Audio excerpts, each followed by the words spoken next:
Hi friends, welcome back to 3 Barrow Farm. I'm going to chat today about all the things we do to keep our flock healthy, to keep a good flow of eggs going, and to prolong the lives of our chickens so that then we can get the most out of our chickens, but also they can live the best life they can on our little farm here in central Victoria.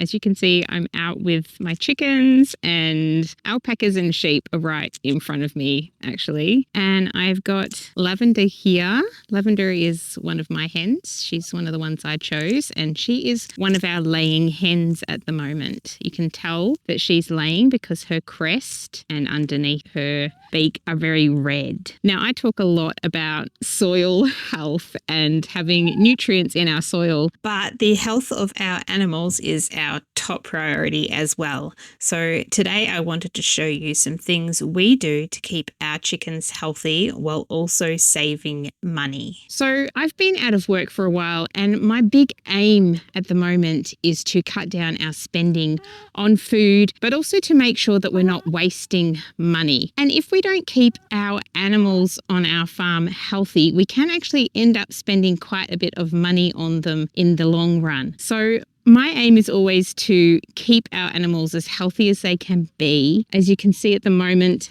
her feathers are absolutely beautiful and shiny. All of our hens molted coming into winter, and now they've got their beautiful winter feathers and they're looking really healthy and happy. So we have 11 hens and 2 roosters who give us eggs and manure. They also scratch up the soil, and I'm going to be utilizing this in my garden in some coming months, and I look forward to showing you how I do this. We routinely do a few things to keep our chickens healthy and to prolong their life expectancy. If you're purchasing a chicken, you can be spending from anywhere to $30 to $60 or more. Some chickens, like Lavender that I was holding before, she was $70, and that's because she is a sought after heritage breed. Now, the heritage breeds don't lay as many eggs as the breeds that are bred to lay an egg every single day for 1 or 2 years, but the heritage breeds live longer. They have a longer life expectancy. We've had chickens live till 10 years of age,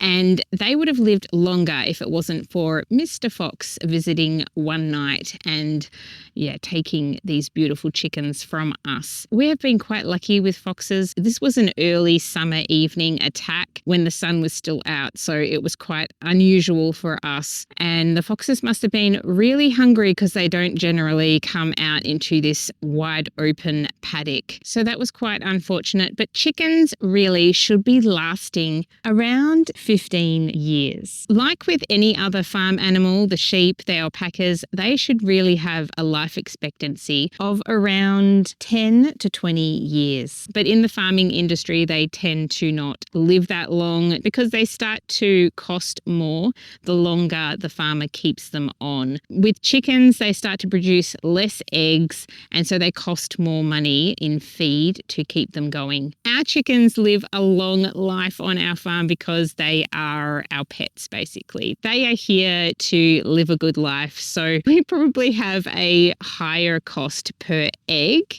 with our chickens, but that's just how we do things here, and we don't mind. However, I want to keep the cost down where I can. One thing you need to keep your chickens safe and healthy is a coop. Our coop is a movable one, and it requires our tractor to move it. We try to move it every few months, but ideally it would be great to move it every month. I feel it's really important to keep your coop clean and to keep the area around the chicken coop clean. This chicken coop is made from metal, so it's easy for us to hose down with a high-pressured hose once or twice a year. And then we move it along in this same area here, but we're moving it along, and this is hopefully keeping the parasite numbers down, particularly the mites. But there are other ways that we keep control of this as well. While the chicken coop is in one spot, during the 1 month to 3 months that it will be in this position, we will try and rake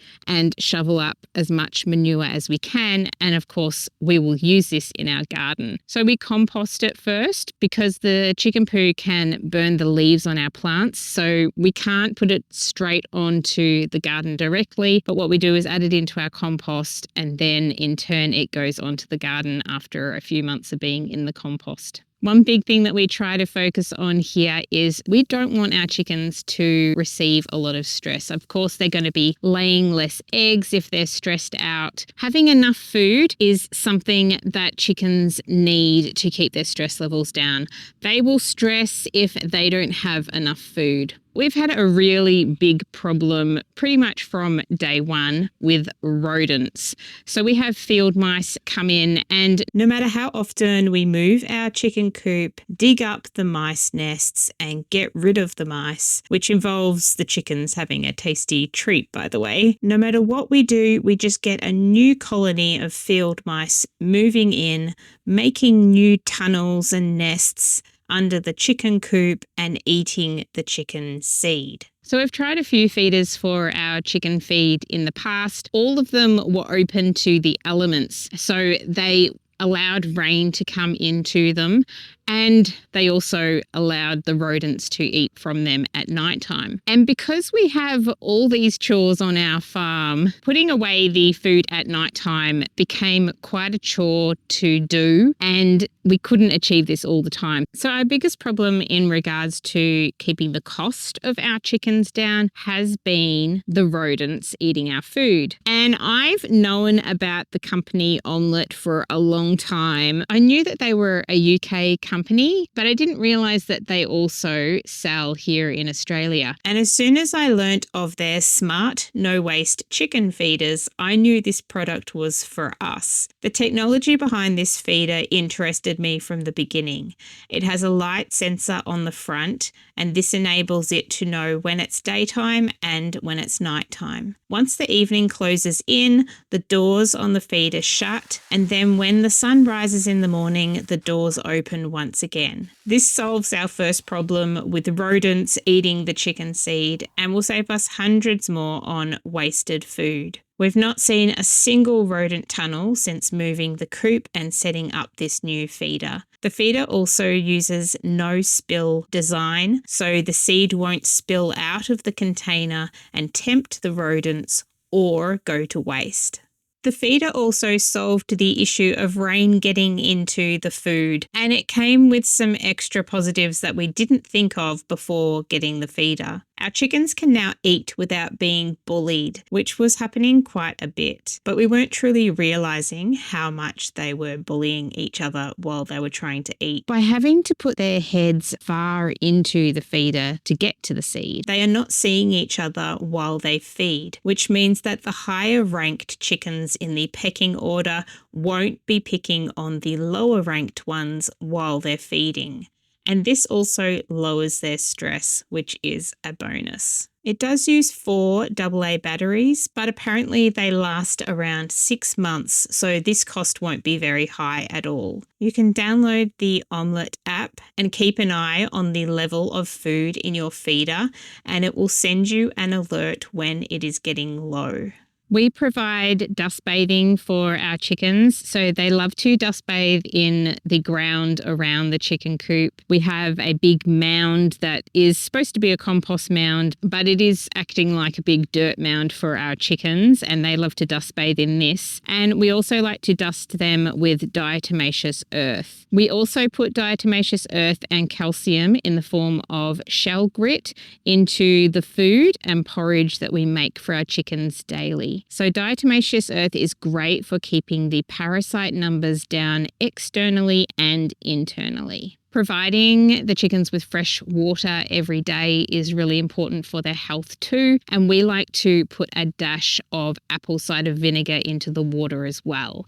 This is really important during winter time because it's giving them an added vitamin C kick and keeping their immune system boosted through the colder months. We've tried a few watering vessels, but have been using these open tubs to water our chickens over the past few years. The problem with these is that the chickens can step in them, poo in them, and they can get dusty and dirty very quickly. Another issue has been the ice forming on top, which is hard for the chickens to peck through and can take a while to melt. To solve both the issues of dirt and ice, we're trialling Omlet's insulated chicken waterer, and it's proving to be extremely useful for our chickens. Along with the feeder, it gives us peace of mind that the chickens are getting what they need and we're not stressing over getting out to the coop early and repeatedly in the morning, as the ice will sometimes freeze over again after being broken. The chickens now have access to water 24/7. There are a few things that we feed to our chickens occasionally. We might put garlic into their food or into their water, and we also might add things like oregano into their water as well, some herbs, just to give them extra vitamins. But we do pick a lot of food from my garden and feed it to the chickens, and then they get our food scraps as well. If you're new to keeping chickens, then I do recommend to keep avocado away from them. At the start of us keeping chickens, we used to put all the scraps out, and our chickens would never touch the avocado or the rhubarb. But I do notice that the chickens will occasionally eat a couple of nibbles of rhubarb leaves when they're in my garden, and they've been fine. I think we have to remember that they know what they can eat and what they can't eat, so don't be too worried. But when you're starting out, it is good to look up what an animal should or shouldn't eat and just keeping those should nots away from them altogether. We see it in our sheep as well. They'll eat what they should eat, and they don't tend to eat a lot of what they shouldn't eat a lot of. But when they don't have enough food, this is where the issue lies. So if they're very hungry, they will eat too much of something. So often people will see this in summertime when there's not a lot of green growth and farm animals are eating a lot of grains or a lot of food coming in from other farms. They tend to get the trots. So you can see that it's not acting very well inside them. They're actually eating too much of one thing. So it is ideal to do your research. I highly recommend buying all of Pat Colby's books. She has some wonderful books and fantastic natural remedies on looking after your livestock. It's interesting too when we give our chickens seed. So we like to buy packs of seed separately, and we will do a mix depending on what season it is. So it's quite interesting to watch. We will observe the chickens, and sometimes they tend to want to eat the corn over the sunflowers, and it tends to go seasonally too. So at the moment they're loving the corn. In wintertime they tend to go mad over the corn, and then once we get into spring and summer, they will be eating the sunflowers. So it's very interesting in that respect. And then, of course, you've got the millet grain and other grains that you can feed them. We also like to make them a porridge. So I mentioned a porridge before that we put diatomaceous earth into, and sometimes we'll put a splash of apple cider vinegar in there. We could put some garlic in there as well, or other herbs. We make this out of pollard, and this is a highly cheap feed for our chickens. So we'll just add some water into the dry pollard and we'll mix it up and make them a lovely porridge to eat each morning. So we've gone through most things. I wanted to talk about stress again just a little bit. For a short period of time, we had ducks in with our chickens because we didn't have a proper coop for our ducks, and we loved having ducks, but we did have a huge decrease in the amount of eggs that our chickens laid. In fact, we had, I think, a couple of months in the most prominent time of egg laying with no chicken eggs at all. So they were quite stressed out, our chickens. They did not like having ducks with them. So I would recommend keeping them separate or introducing them slowly to each other as well. We also find this with our dogs as well. Our dogs can freak out the chickens sometimes. So you need to be really careful when you're introducing new animals to the paddock. The chickens are perfectly fine with the sheep, The sheep have been here for as long as we've had the chickens, and they've been in the same space, and then they have time away from each other, and they still remember each other. So they're perfectly fine together. When we get new chickens, we do notice a little bit of a hesitation around these large animals we have on our property, but then they quickly get used to it. I think the other chickens tell them that it's okay. So they tend to get used to it quite quickly. I can hear the chickens eating out of the new feeder that we have. Delightful. I'm so glad that they know how to eat out of it. We've also in the past had issues with foot mites on our chickens. They tend to attack the same chickens over and over. So I'm not sure if it's based on the breed or the immunity of that particular chicken. They definitely attack the commercial breeds that we've had, but they tend to attack some of the heritage breeds as well. So we were taught at the start of our chicken caring journey to make a mixture of 1/3 part kerosene and 2/3 parts canola oil, then to dip the chicken's feet in the mixture for 3 to 5 seconds and repeating this 2 more times once a week for a period of 3 weeks. So this will be 3 times over 3 weeks. The treatment has had great results for us, and we've seen the scales fall off after the 2nd or 3rd dip. However, I have always been a bit cautious of using kerosene and have wondered about using neem oil or tea tree oil in the mixture, although people usually use petroleum jelly with these oils. If you have any suggestions, please let me know. We haven't seen any issues with using the kerosene and oil mixture, but would be keen to learn more in this area. Well, I hope this video has been useful for those of you who are thinking of embarking on getting some chickens, or those who already have chickens. I hope you found some useful tips here on how to keep your chickens well. As I mentioned before, please feel free to leave comments down below and let us know how you care for your chickens, how you keep them well, and also how you get the most out of your money and how you save money. I'm really pleased with Omlet's feeder, and if you are interested in getting one yourself, particularly if you have rodent issues like we have, I reckon we've lost hundreds and hundreds of dollars of feed to rodents over the past 12 years we've been here and we've had chickens. So please do check out the link in the description below to find Omlet's products down there and their wonderful smart feeders. I'm off to spend a little bit of time in my veggie garden in this glorious day we have here. It is so deliciously sunny. I hope you are all well, and I do look forward to seeing you again very soon. Bye for now. You going to snort to the people? Mm-hmm. Jackie's snorted goodbye. Bye. Bye. Bye.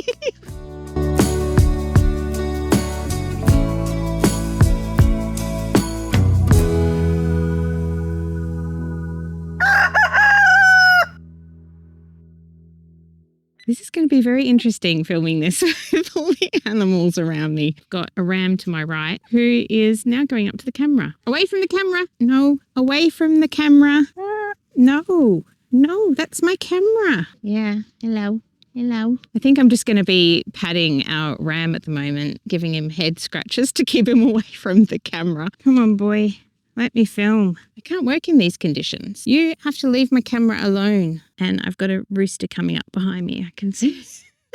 I just hope he doesn't have a go at me. Everyone else has had a go at me today, and the dogs are going absolutely ballistic. There's always something going on in the background.